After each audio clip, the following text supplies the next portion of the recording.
It was just a week ago that we went caroling with the teen choir. Mrs. Lundgren kindly lets me come along for this annual tradition, for I provide rides for the youth and I navigate the confusing corridors at the nearby retirement center at Westminster. It was also on that Friday night that I last time had any voice left. I sang too many carols, I guess. Residents there at Westminster are the most gracious people, and they love to join our singing, and they love to engage with our youth with our group, and they are eager to hear where such wonderful, youthful singing is hailing from. This year, the residents did not want us to leave, requesting us to continue singing, holding us back, asking to sing some more carols.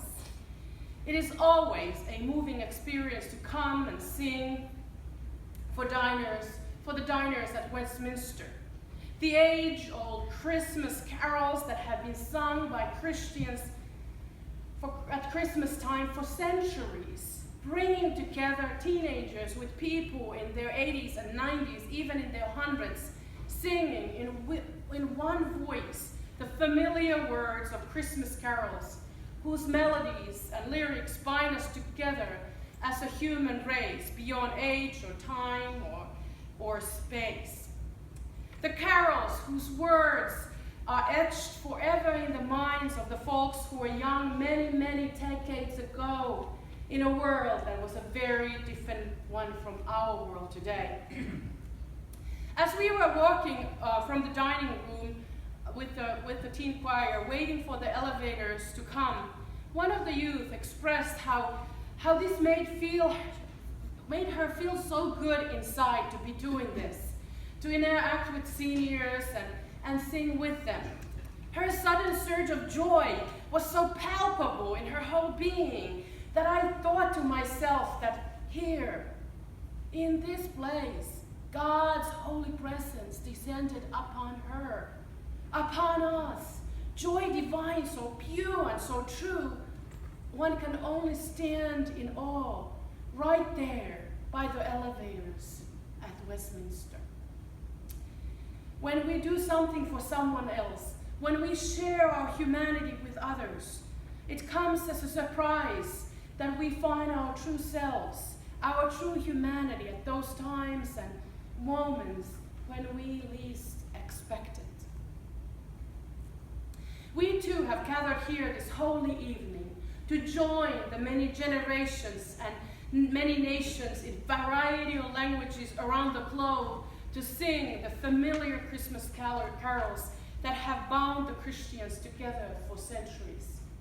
Some of the melodies and lyrics are nearly 1,000 years old, and most of the carols are hundreds of years old. What was interesting and fascinating to me when I was studying the history of the dozens of the most beloved Christmas tunes these past weeks was the fact that many of them were born in very tumultuous times of wars and revolutions in history. Many of the tunes we sing today were considered too lively and gregarious in a world where the church music was similar to Gregorian chanting. The writers of these melodies and lyrics wanted to express the joy and exuberance of the Savior's birth into the world. Such songs were considered way too radical in the decades and centuries after the Reformation, and there were some composers that paid the ultimate price for attempting to bring so joyous music into the world to celebrate the Savior's birth. Most of the Christmas carols we sing today were born in times of civil and religious wars. Their authors wrote them to comfort themselves and to rekindle in others the joy that the birth of the Savior brought into the world. These verses we still sing were radical expressions of faith in the light and hope and love of the Savior of the world, in the midst of madness of the world, in war and strife, death and suffering. They were not born as sweet and cozy moments by the fireplace with family as we may associate them in our experience, and that's okay too that we do so. They were born in the hearts and minds of writers and composers and reformers who saw the war threaten their very existence and maybe even the humankind. They were literally written to bring comfort and joy to people who lived through tremendous suffering and distress in their lives. One such example, and I will only stick to this one example of a hymn, but it is about our sermon hymn today, Good Christians, Friends, Rejoice. This carol is an ancient tune nearly 1,000 years old. Its writers were persecuted and endured personal hardships for the sake of their faith and for writing this type of music. One of its writers was a German nobleman, Heinrich Suso, who was born in 1295. Suso gave up his pampered life of luxury and became a Dominican monk.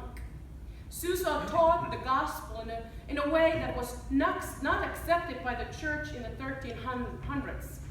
He preached justice, hope, the compassion of God to the common people. He was tried for heresy. His message that the good news of the gospel was meant for common people, preached in their language, was a too radical message. Too radical for the church, and so the Pope finally condemned Suso, and subsequently Germany exiled this nobleman, turned a monk, the ultimate humiliation to a man of a noble background. Suso continued to be persecuted and even faced death threats in Switzerland, where he had escaped. Yet even so, he refused to stop sharing the gospel with masses, wanting to bring joy to the practice of the Christian faith, a happiness he found in walking with God. People wondered how such a reviled man could find such joy and blessings in life. His reply to them was that God gave him peace and joy and inspiration. Thus was born Good Christian Friends Rejoice, a radical hymn from the progressive monk stream. Music so solemn in that era, and music was so solemn in that era, and such joy was expressed in this hymn's lyrics and tune, and that would make it so controversial, along with its message that the gospel of joy was meant for all people. So as we gather this Christmas Eve in this holy place, to join in one voice to sing these hymns of comfort and joy, we do well to remember that the world these hymns were born to was not unlike ours. In our world, there are many wars and millions of refugees. We may be going through personal hardships of loss, of illness, other struggle. Difficulties and disagreements can plague our lives, challenging the peace and joy the Christmas gospel is meant to bring. The writers of these beloved hymns knew what hardships were, yet they refused to succumb to the spirit of darkness, solemn darkness that surround them, even in the church itself, as it was Heinrich Suso's experience. These hymns we join in singing on this holy night proclaim the peace and joy and salvation of the Savior's birth all the more clearly to us when we recognize how they were born.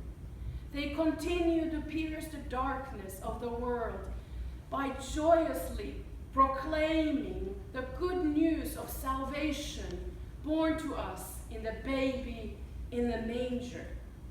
So when we hear and sing the Christmas carols, may they remind us, may they rekindle in us the light and hope that they came into the world in the birth of our Savior Jesus Christ. May they inspire in us the spirit of love expressed in Emmanuel, God with us. May your heart be filled with this peace, with the peace and joy of our Savior Jesus Christ during this Christmas season. Merry Christmas. Merry Christmas.